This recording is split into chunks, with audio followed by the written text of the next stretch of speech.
Welcome to Inspiration Contagion, where we spread inspiration one story at a time. I am your host, Holly Jean Jackson. Each interview spotlights transformational business leaders, their stories, challenges, and advice for how you too can lead yourself and others through inspiration. Learn how you too can achieve peak performance, build more revenue, and lead the legacy you were meant to lead. All right, welcome back to episode 97. We're getting really close to episode 100, you guys. Hope you're excited. I am. It's going to be a big celebration. This week I have a special guest, Jason Messick. I was actually on his radio show, so it's really fun to have him here.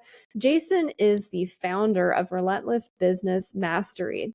He works with businesses and sales professionals who want to dominate search engines and position themselves as industry experts. You guys, this is going to be a fun conversation. Welcome, Jason. Well, thank you very much. Thank you for having me. It was fun having you on the show, on my show the other week, and I look forward to possibly having you back again. I got a lot of good feedback from that, so thank you. Oh, great. I'm glad to hear that. Good stuff. Well, we are all about spreading inspiration and secret sauces. So tell us, Jason, what makes you an inspirational leader, or what's Jason's secret sauce? My secret sauce is my inspiration comes from my clients that I help because I don't consider them clients or customers. I consider them business partners because being in the marketing industry, the more I can help them grow, the more I grow. So I grow with them and I get my inspiration from them. When I take on a new client or a new business, whether it's an entrepreneur or small business, I I deep dive and I delve myself into the business. I become an industry expert. I start researching their competitors. I start, doing everything. And when it comes to inspiration, it's what drives me. It's what gets me up in the morning. It's what pumps me up. It's what gives me that energy to, just keep going when some days you don't feel like getting going. Absolutely. We certainly have those days, you guys. Yeah, it's so great because I feel the same way when I work with my clients. They're more than clients. They are Hmm. partners because when we spend a lot of time with people, and we certainly do with our clients, if you're doing a good job, you are influenced by the people you spend the most time with. And so you want your partners, your clients, your inner circle to win. So I love that definition of secret sauce when it comes to inspiration. So beyond that, that's kind of what makes you an inspirational leader, or Jason's secret sauce. But how do you define inspiration, Jason? See, my definition of inspiration is that little something that comes either from in your mind or in your heart that keeps you going, keeps you pushing forward, keeps you driving. Um, you know, some people use meditation. Some people, go to church on Sundays or throughout the week for their inspiration. I do a little bit of everything, and when it comes to the inspiration side of it, it really boils down to, it's that inside, that secret sauce, like you say, or that little extra pump of the heart or whatever that just keeps you going and keeps you motivated. My family is a lot of that. I look up every day and I do what I do to, provide for my family and to take care of my family and, be there for my kids and watching them grow into, fine young adults. It's just that thing, it almost brings a tear to my eye just talking about it, just because I'm so passionate about that. And that's where inspiration means to me.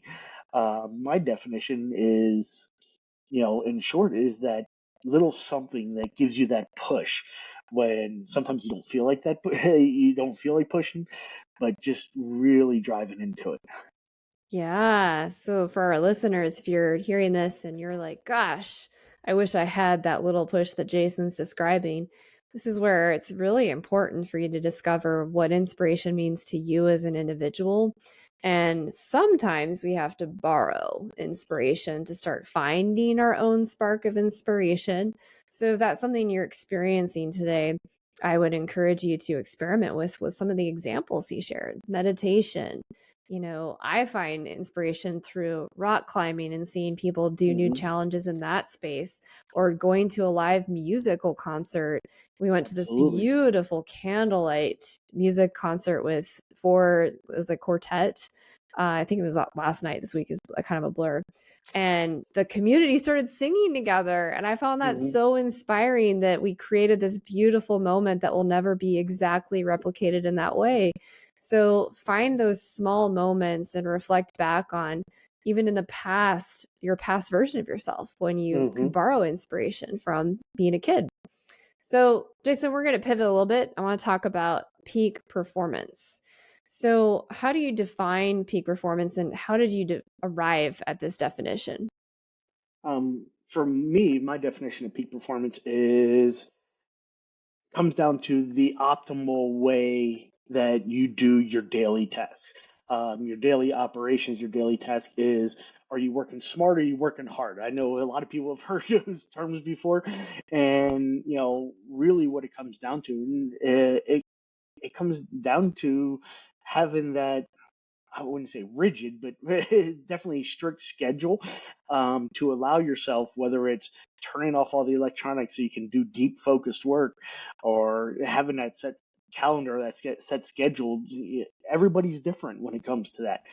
But some people need to have that rigid schedule. Other people can just turn it on and off just like that. Me, I need to have that rigid schedule. I need to know that on a certain day, that from this time to this time, all electronics. I don't answer the phone. I don't do nothing because I'm doing deep work for either myself or my clients, and that's what helps me arrive at peak performance. Yeah, it's interesting. I was reading one of my potential clients' books, and he was talking about how there's so much freedom in discipline. And I agree. And it's so funny. I have a lot of clients that will come to me and they want more freedom and flexibility. And we start with their schedule and their block Hmm. scheduling and the things that they can outsource. And there's always that point of resistance around, well, gosh, Holly, I want more flexibility than that. Well, you get flexibility with the discipline, which is very counterintuitive. But when you have that and you know yourself well enough to know, gosh, mornings are the best time for me to write and do creative work. Afternoons are a good time for me to do more, administrative work if I need to do that. Hmm. And I don't have somebody to outsource that to. It's really important for us to be in tune with how we are each day, too. For example, I am having a rough week, y'all, a rough week. And it's not just me, it's like all of my clients are struggling. It's in the air. It must be this upcoming It's in eclipse. the air. Yeah, it's in the air. And so I am aware that I am not at normal Holly Jean Jackson peak performance. And actually, this week, I'm grateful. I have this new thing. It's like a new secret ninja tip. So peek your ears up. I've been using this thing called Magic Mind. They're like these little green shots. It's all natural stuff that give you like energy and helps you focus when you're exhausted.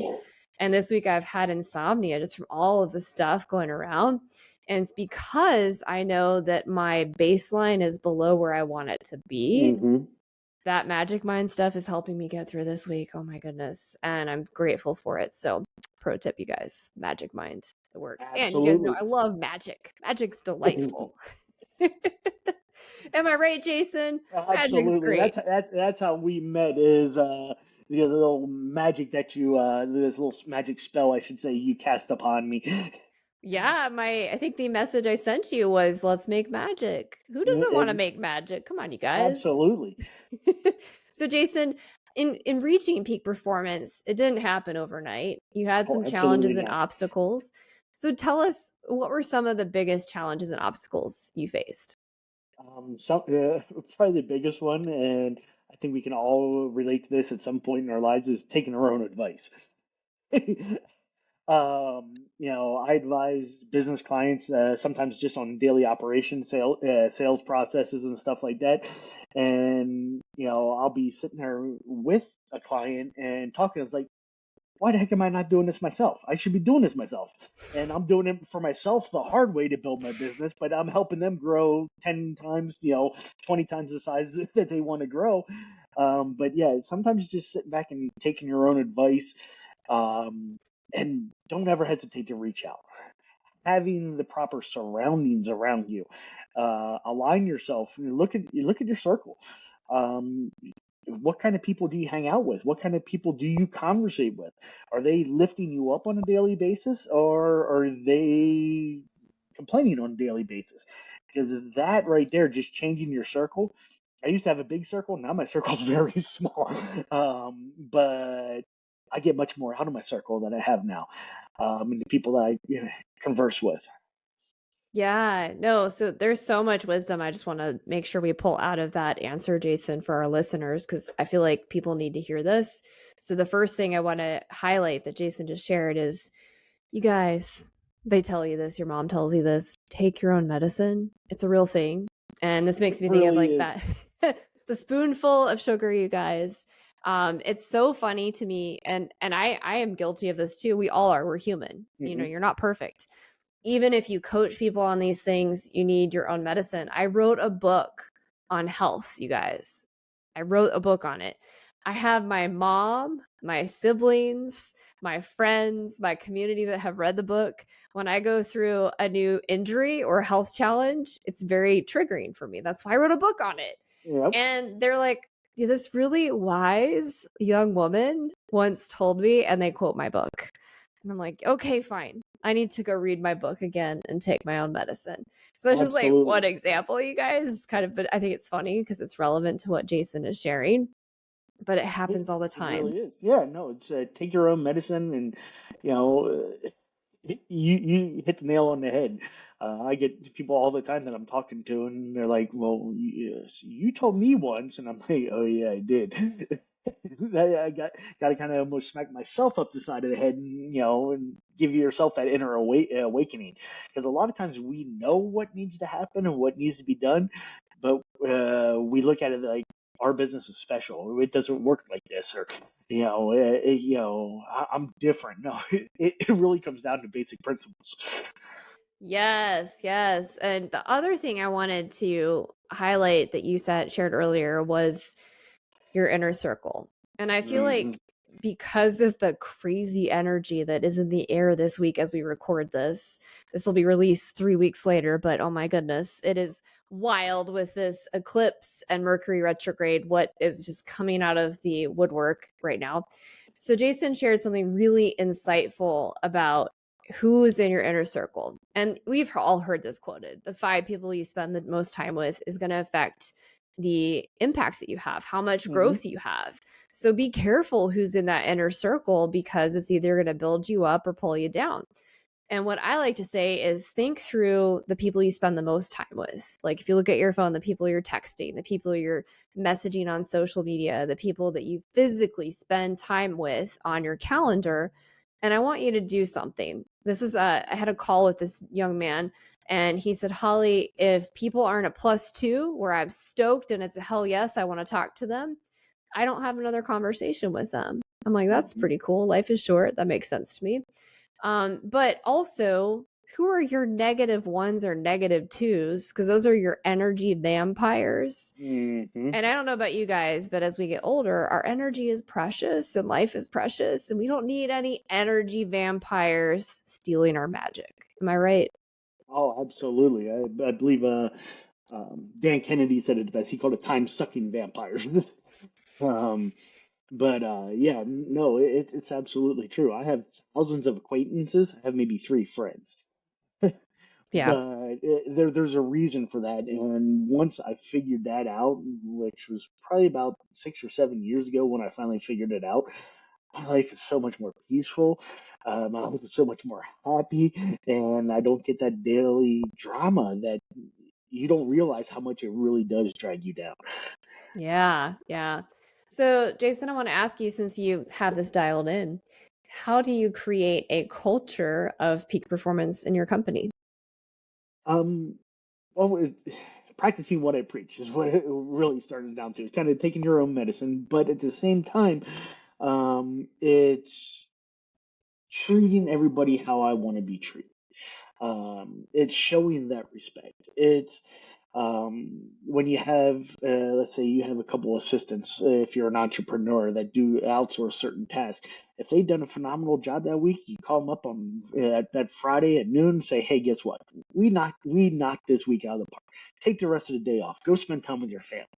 And valuing them and what they provide to me, as well as value, having them value me. I don't look at them as employees. They're partners because we all have a role. And when we have a great week or a great month, I try to pull some of those profits and share that with them and say, hey, here's an extra, 50, 100, maybe $500 this month because you guys helped me. You guys helped this company knock it out of the park. So it makes them want to come to work. So when was the last time you wanted to come to work? Now I know for you, Holly, I know it's every day, just about every day, just like me. But think about, as you were growing up, in the first job you ever had, the second job you ever had, if you had multiple, how many people out there actually wake up every morning and say, I want to go work, I want to go do a good job, and rewarding them, even sharing just bits and pieces of profits, it goes a long way.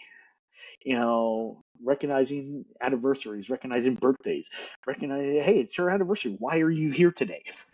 You should be out with your significant other. You should be, at your, kid's baseball game or whatever, however you go about doing it. But taking care of your employees as your own family, or children, or however you want to look at it, is really what brings that about.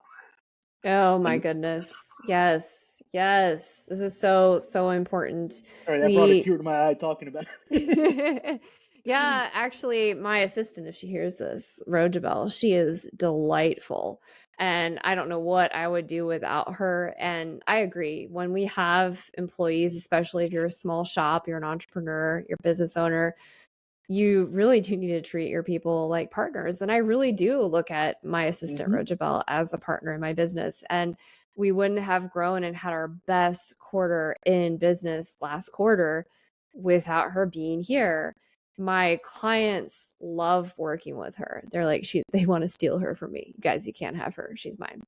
But it's all about gratitude and value and Hmm. reminding them, your people, your partners, of the vision and mission of what you're doing and how what they're doing is adding value to this bigger thing, this bigger legacy, this impact for your clients, making the community better, whatever that is.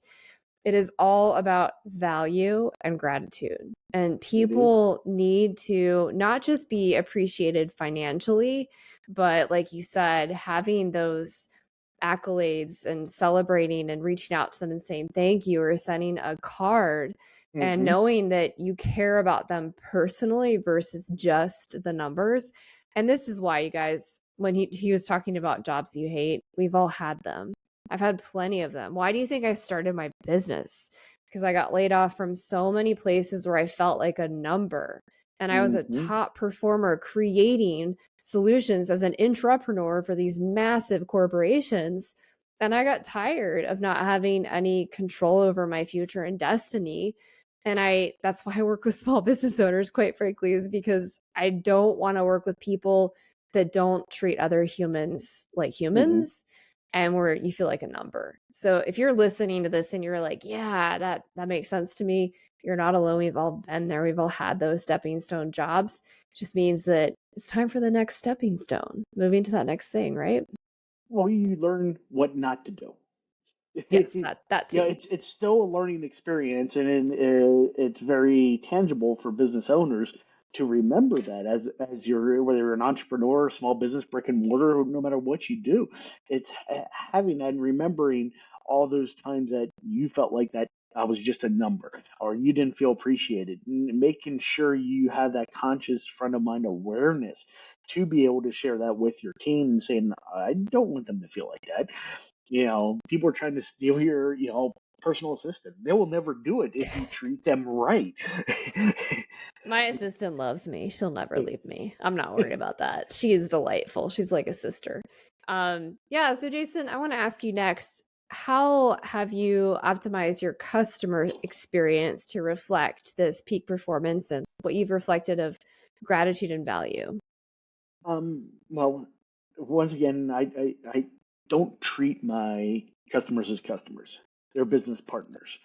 I've talked plenty of customers, which I don't know if I should be admitting this or not, but I talked plenty of customers out of giving me extra money because at the stage of the growth they're in and what they're looking to do, it's not necessary at this point. So, you know, I break everything down in tangible steps based on what they're looking to do. Because as a business coach and as any business out there, first question I ask people is, what do you want? Well, I want more clients. I want more business. Okay, great. What does that look like? And that's when I usually get the blank stare. And I'm sure you're well aware of this as well. And I'll say, okay, great. So if I send you 100 customers next week, you're good to go, right? Oh, no, I can't. That's too much, or and okay, now we're getting somewhere. Let's dial it down. Let's actually talk and look at the processes, because everybody wants more business. I want more business, you want more business, but we also want the right kind of business. So I'm not afraid to fire a customer either. So we've had this conversation before too, because there are those customers out there, no matter how much money they got, they're going to be more of a headache and a time sucker and or time sucking vampire, however you want to look at it, and more of a headache, more of a frustration, that it's easier to say, have a nice day, I can refer you to somebody else. Yeah, absolutely. We've all been there. And if you're a smart business owner and you're listening to that still small voice of your intuition, you know the customers we're talking about. And like Hmm. you don't want to say yes to this. And by the way, if you're like kind of leaning towards saying yes and you're feeling any doubt, say no. Trust me, it's not worth it. And I love too, you were saying having their best interest at heart there. Yeah, it's so interesting. It's fascinating to me how many people think that the sales conversation is so gross and slimy. It's really not. When you are actually a salesperson of dignity and you understand what your prospective client wants and needs, and it's a big enough pain point, and you're able to actually solve that for them, shame on you for not doing a really good job to help them solve that problem and get their sleep back, grow whatever they want, and have their dream life. That's a you problem. That's a mental thinking Hmm. problem. But what is slimy about sales is when you take your prospective client's money and you don't feel confident you can deliver on that, or they don't need it yet. Like you just said, Hmm. they're not in the right stage, or you don't ask the right questions that you know you need to ask them because they don't know what they don't know. And so, guys, if you're listening to this, dial in your sales process, treat your customers well, have that gratitude and that value of what they're doing, and be confident that you can deliver before you offer that. Yeah, I mean, case in point, I met with a client just earlier this week. They were ready to write me out a check for $2,000 a month for some marketing and advertising and stuff. And I said, whoa, whoa, whoa, you're not ready for that yet. We got to fix this, this, and this. But we will get you to that point. But it's probably going to be over a 2 or 3 month period. And I ended up walking away from a couple $1,000 sale to a $50 sale. But guess what? I Yeah. have that customer for life. 100%, 100%. And this is the thing I think that people think they forget about with sales. Like they just have this negative connotation of the pushy car salesman or the telemarketer calling them on the phone. And so we have this negative connotation that we need to fix and overcome if you want to be successful in your business. And when I look at the sales conversation, it's having a deeper understanding of where that person is and seeing if I can help them. And if I can Hmm. help them on that call, I'm going to. And then if I can help them Absolutely. beyond that call, it's an invitation and saying, hey, this is the investment for us to fix this problem that you need help with. And a lot of times that investment is about them being committed in partnership to get that thing done with you more than it is a transaction, y'all. So, but anyways, now that's a perfect segue, Jason. We're going to talk about revenue. Are you ready to talk about revenue? Absolutely. It's our favorite subject, isn't It it? is. It is. Show me the money. Show me the money. I feel like we need like a Jerry Maguire drop in right now. Well, Okay. we're all in business to make money. I mean, if you're not, I'd like to know what business you're in because You're not in a um, it, business. but it's how you go about it. Yes, with dignity. We want revenue with dignity. So, Jason, can you share some examples of when you've left money on the table and what you did to fix it with your business? I don't think we have enough time to go through all the examples. I think I could write a book on doing things the hard way, just because of my own personal stubbornness sometimes. But really, what it boils down to is take a look at what you got and what you currently got going, what you enjoy doing, what you would rather not do, and find an expert to outsource it. That that's the biggest thing. As entrepreneurs, as business owners, you wear 16, 20 different hats every day. Minimum. More. I'm like 100. I didn't want to scare everybody away, but yes, no, I mean at minimum, yeah, you're wearing multiple hats every day. Let's case in point. I know this is going to air till later, but we're in tax season, so I know how to do my own taxes. I don't want to do my own taxes. Do I know how? Yes. Have I done them before? Yes. But you know what? My time is valuable. Put a number on how much your time is worth based on a day, based on an hour.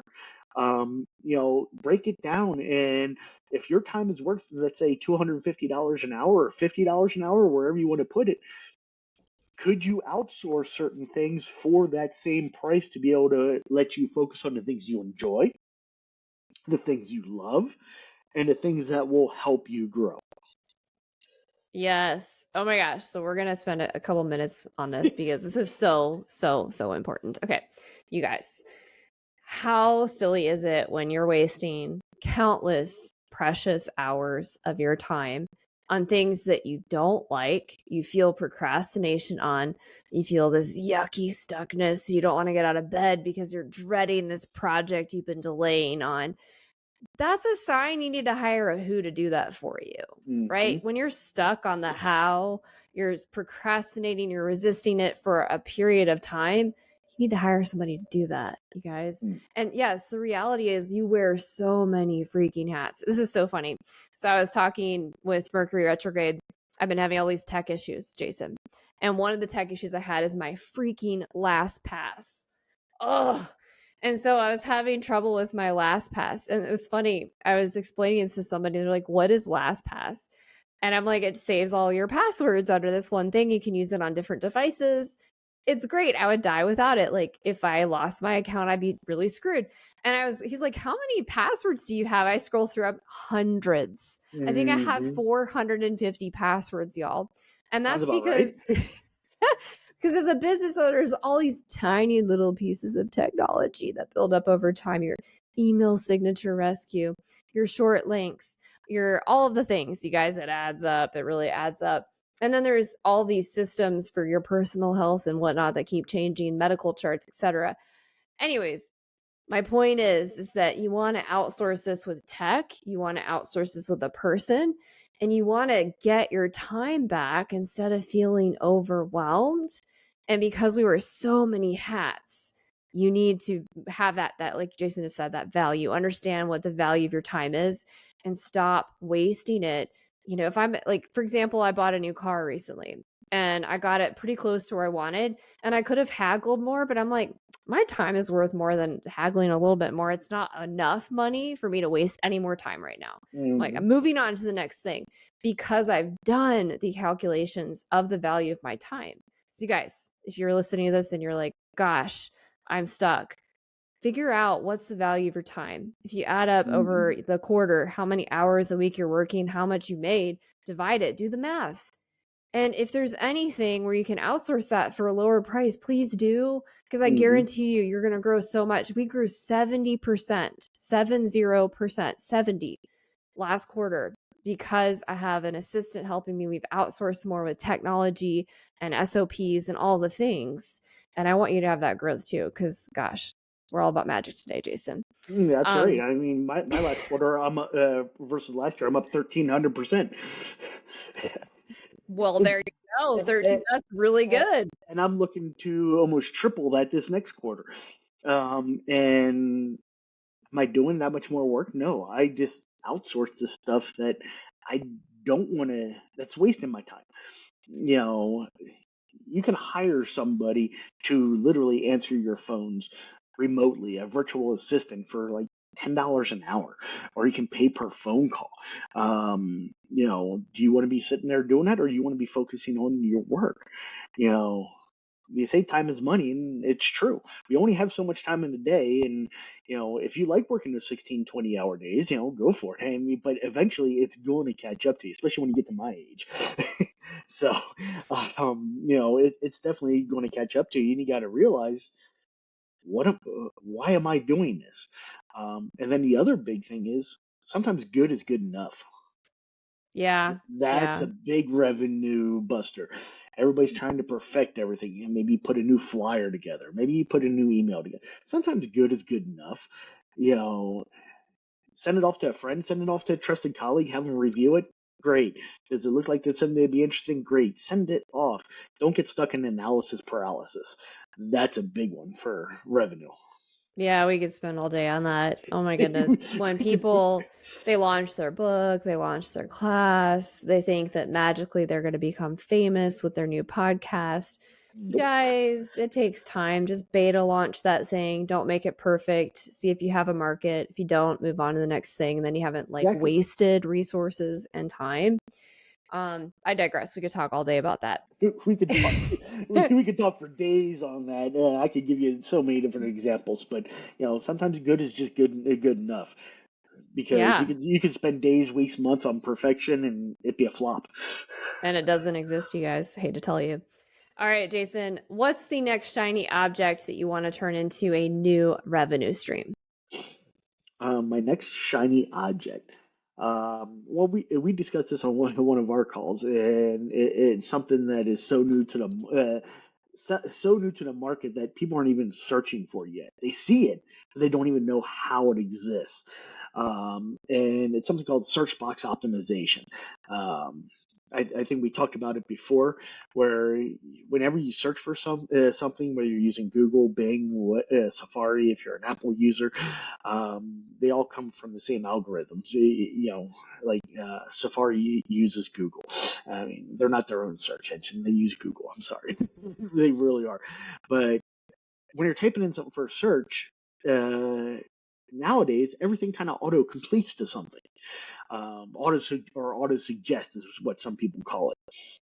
I have a way, and I have a product that we just launched a little while ago, that I can make it that if somebody's searching for a certain keyword or phrase or term that is related to your business or service, that your name automatically and your business automatically pops up in that search, in that as that search term, as the autocomplete. It makes it look like Google and Bing, and even on YouTube I can do it. That makes it look like they're recommending you for that search as the most popular search. And when they click on that, the entire page of search results is about you.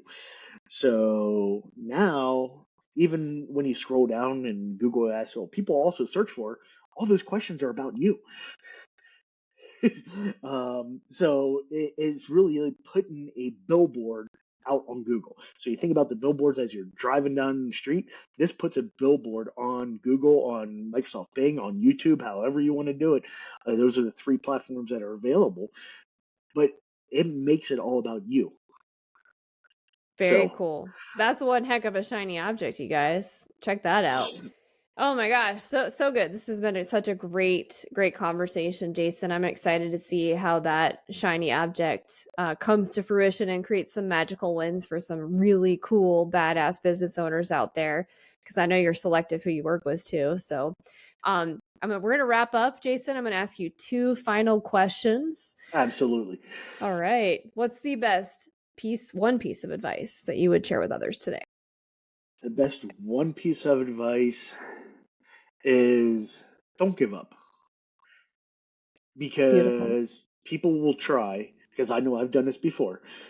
You try something, and because it didn't immediately take off, because it didn't immediately explode, and doesn't mean it's not viable. But don't give up. Stuff takes time, just like you said. Podcast. If you put out a podcast, you put out a book. Not everybody's going to see it right away. It takes time. But don't give up, because you never know if the day you give up, the next day was the day it was going to take off. Yes, you guys, and we're in springtime. Plant those seeds, water them. The sun is out. They're going to grow. All right, Jason, what's the Absolutely. legacy you wish to leave behind? My legacy is, I mean, for me, I just want to be remembered as, when people talk about me, they don't talk about me as, as a business or even as a person. I want them to talk about me as the partner that helped them achieve their goals. I couldn't have done it, or I couldn't have done it as fast without Jason, or without, Relentless Business Mastery, my company. That's how I want to be remembered, as the person who helped them not just achieve, but exceed their goals, and show them different ways to go about doing it. Well, I love that, Jason. Well, for everybody who's listening, if you are curious about Jason, his new beautiful shiny object syndrome, and the new thing he's gonna create as this amazing product, it's already out there, you guys. It's already shiny enough. So if you want to make some magic with Jason, you'll have all of his social media contacts, his website in the show notes, so you can connect with Jason directly. I highly recommend that you do. He's a fun guy. He also has a great radio show. So please do take advantage of that. And for our listeners, we'll see you on our next episode. Thank you so much, Jason. Thank you. It was a pleasure. Thank you for joining the show today. I hope you were inspired. More importantly, I hope you take action. If the show inspired you, I ask that you subscribe and share it with your network. Let's spread inspiration together today.